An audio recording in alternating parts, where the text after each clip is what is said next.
Hello student, आज हम लोग जॉन्डिस के बारे में स्टडी करेंगे बहुत ही आसान तरीके से। जॉन्डिस के इंट्रोडक्शंस की बात करें तो जो बिलिरुबिन होता है, बिलिरुबिन का अमाउंट जो हमारे शरीर में होता है उसका इंक्रीजमेंट होने के कारण हमारा स्किन कलर चेंज हो जाता है। और ये बिलिरुबिन का लेवल इंक्रीज कैसे होता है? बिलिरुबिन जो है हमारे बॉडी में प्रोड्यूस होता है जब हेमोग्लोबिन्स और ओल्ड आरबीसी ब्रेक डाउन्स होते हैं, तब बिलिरुबिन्स जो है जनरली वो हमारे ब्लड स्ट्रीम से कहाँ जाते हैं, लीवर्स में, और लीवर में जाकर के वो बाइल से बाइंड करते हैं। बाइंड करने के बाद वो डाइजेस्टिव ट्रैक्ट में जाते हैं। डाइजेस्टिव ट्रैक्ट में बाइल डक्ट के थ्रू आता है और बाद में क्या हो जाता है, वो हमारे शरीर से एलिमिनेट हो जाता है। उसी में यदि बिलिरुबिन हमारे बॉडी से या हमारे लीवर तक नहीं जा रहा है और हमारे शरीर से एलिमिनेट नहीं हो रहा है, तो हमारे ब्लड्स में उसका अमाउंट क्या हो जाएगा, इंक्रीज हो जाएगा। और बिलिरुबिन का डिपोजिशन हमारे स्किन में भी क्या होगा, ज़्यादा हो जाएगा। यही एक रिजल्ट है किसका, जॉन्डिस का। ये इंट्रोडक्शन था। नाउ डेफिनेशन की बात करें तो jaundice is a yellowish colourations of the body और skins due to alterations of bilirubin metabolism. देखो, जॉन्डिस को हम लोग इस तरह से डिफाइन कर सकते हैं कि बिलिरुबिन मेटाबॉलिज्म के कारण या बिलिरुबिन मेटाबॉलिज्म अल्टरेशन की वजह से हमारा स्किन कलर जो है वह येलो कलर का हो जाता है, तो हम उसको जॉन्डिस बोलते हैं। और जब जॉन्डिस कंडीशन में बिलिरुबिन का लेवल जो है लगभग 3 गुना नॉर्मल से ज़्यादा हो जाता है, और नॉर्मल रेंज जो होता है बिलिरुबिन का हमारे बॉडी में वो होता है 0.3 टू 1.2 mg/dl। आप डायग्राम में देख सकते हैं नॉर्मल स्किन कलर और जॉन्डिस का स्किन कलर में क्या डिफरेंस है। ना चलते हैं टाइप ऑफ जॉन्डिस। सबसे पहला टाइप आता है प्री हिपैटिक जॉन्डिस, या उसी को बोलते हैं हम लोग हीमोलाइटिक जॉन्डिस। हीमोलाइटिक से सीधा पता चलता है, हीम मतलब ब्लड्स और लाइटिक मतलब टूटना। It is due to the break downs of RBC that leads to increase the unconjugated bilirubins level in the bloods. जब आरबीसी का ब्रेक डाउन होता है, आरबीसी के ब्रेक डाउन को होने की वजह से बिलिरुबिन क्या होगा, बिलिरुबिन का अमाउंट हमारे ब्लड्स में इंक्रीज हो जाएगा। और जब बिलिरुबिन का लेवल इंक्रीज होगा तो वो हमारे स्किन पे डिपोजिशन उसका बढ़ जाएगा। उस वजह से होने वाला जॉन्डिस को बोलेंगे प्री हिपैटिक जॉन्डिस या हीमोलाइटिक जॉन्डिस। इसमें जो होता है लीवर फंक्शन क्या होता है, नॉर्मल होता है। हम लोग काउज भी साथ साथ स्टडी करते जाएंगे। तो इसका काउज क्या हो सकता है? पहला काउज है ब्लड ट्रांसफ्यूजन रिएक्शंस।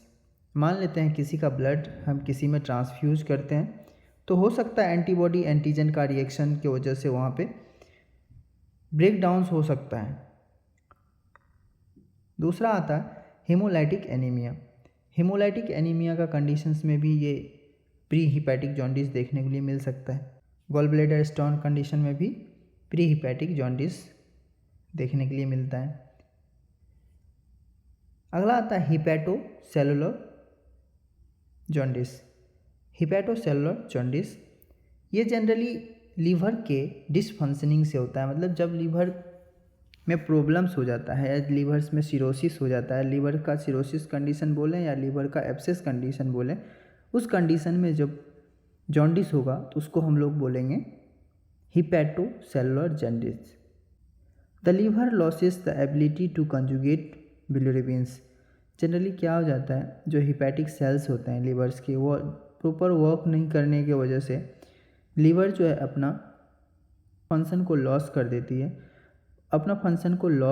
या लूज कर देती है। उस वजह से बिलिरुबिन जो है कंजुगेट नहीं कर पाता है, तो उस वजह से अमाउंट बिलिरुबिन का हमारे बॉडी में इंक्रीज हो जाता है। तो उसकी वजह से हिपैटोसेलुलर जॉन्डिस होता है। काउज की बात करें हम लोग तो सबसे पहले इन्फेक्शंस, हिपैटिक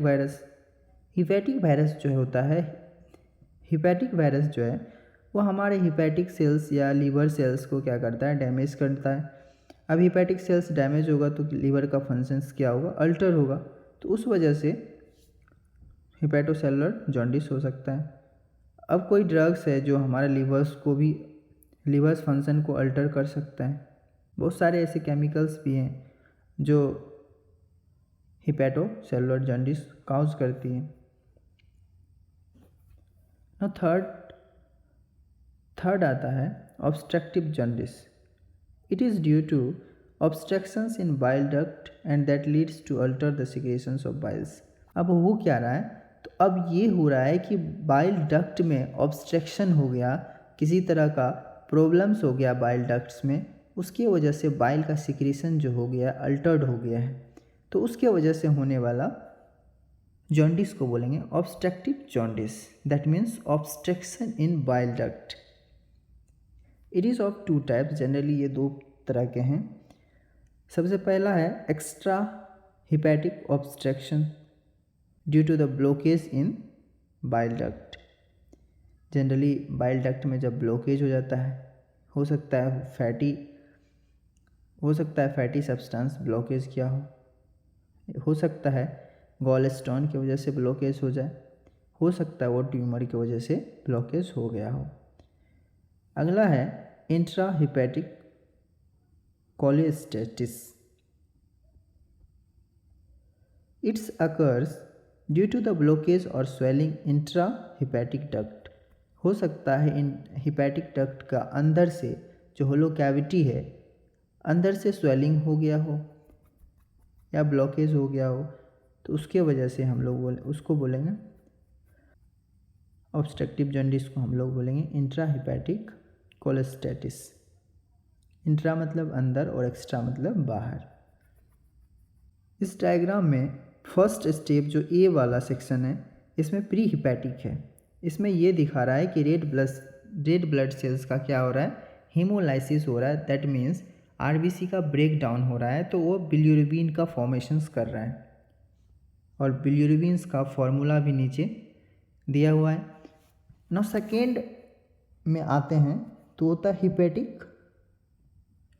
हिपैटिक जॉन्डिस का कंडीशंस है।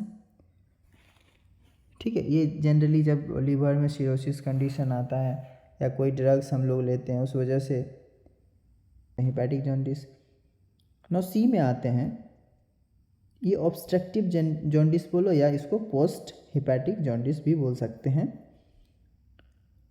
जनरली गॉल स्टोन कंडीशंस हो गया या बाइल डक्ट में ऑब्स्ट्रक्शंस की वजह से हो सकता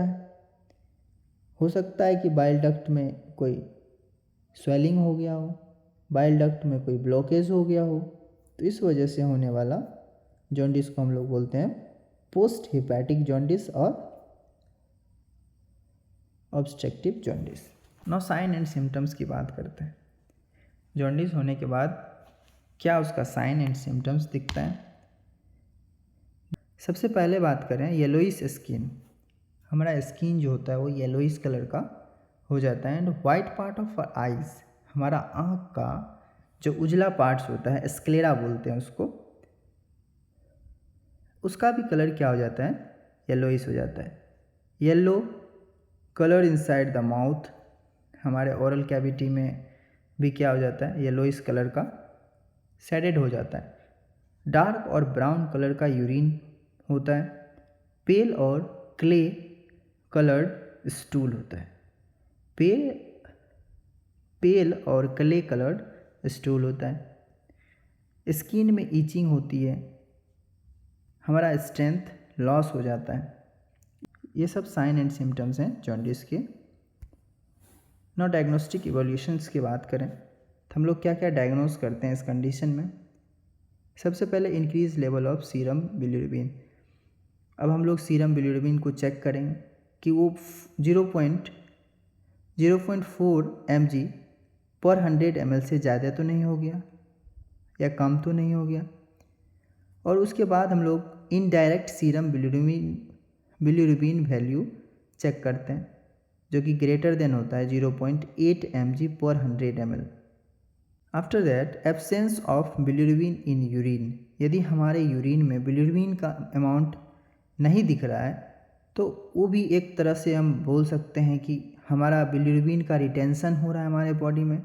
दैट मीन्स रिटेंशन की वजह से क्या हो सकता है, जॉन्डिस हो सकता है। Use fetal urobilinogen. अगला है प्रोलॉन्ग प्रोथ्रम्बिन टाइम्स। अब कहीं कट लग गया, कहीं इंजरी हो गया तो ब्लड क्लॉटिंग टाइम 40 सेकेंड से ज़्यादा ले रहा है, तो उस कंडीशन में भी हम बोल सकते हैं कि हमारे ब्लड्स में बिलिरुबिन का अमाउंट बढ़ गया है या जॉन्डिस का कंडीशंस हो सकता है। नो मैनेजमेंट की बात करें तो सबसे पहले मेडिकल मैनेजमेंट। अब मेडिकल मैनेजमेंट में हम लोग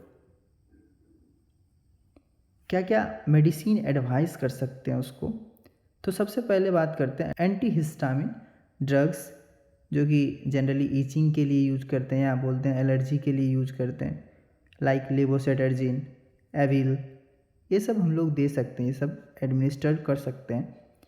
दूसरा आता है सेडेटिव ड्रग्स।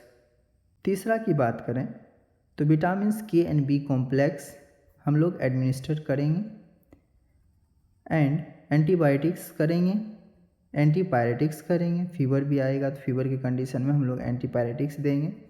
यदि कॉन्स्टिपेशंस है तो उसको इनिमा एडमिनिस्टर्ड करेंगे। ये सब हो गए medical management. Now dietary management. Jaundice के कंडीशन में हम पेशेंट को क्या क्या एडवाइस कर सकते हैं डाइट के लिए। सबसे पहले प्रोवाइड हाई प्रोटीन डाइट्स। हम पेशेंट को एनकरेज करेंगे कि आप प्रोटीन रिच डाइट खाइए और हाई कार्बोहाइड्रेट डाइट, वैसा डाइट लीजिए जिसमें कार्बोहाइड्रेट का अमाउंट क्या है, ज़्यादा है। और हम लोग उसको बराबर टाइम टू टाइम क्या करेंगे, ग्लूकोज वाटर प्रोवाइड्स करेंगे। Advice to avoid the fatty foods. हम लोग एडवाइस करेंगे फैटी फूड ना खाएं। और दूसरा and last, provide the plenty of fluids और जूस, बराबर उसको हम पानी पिलाएंगे और जूस प्रोवाइड्स करेंगे। No nursing management. सबसे पहले नर्सिंग मैनेजमेंट में हम लोग पेशेंट को कंफर्ट पोजीशन देंगे, उसके बाद उसका मेंटेन करेंगे आउटपुट और input chart, give the health educations and prevent bad source to the patient, maintain fluids and electrolyte balance, provide psychological support to the patient। यदि आप लोग चाहते हैं इस तरह का और भी वीडियो आपको मिले तो चैनल को सब्सक्राइब करें। Thank you.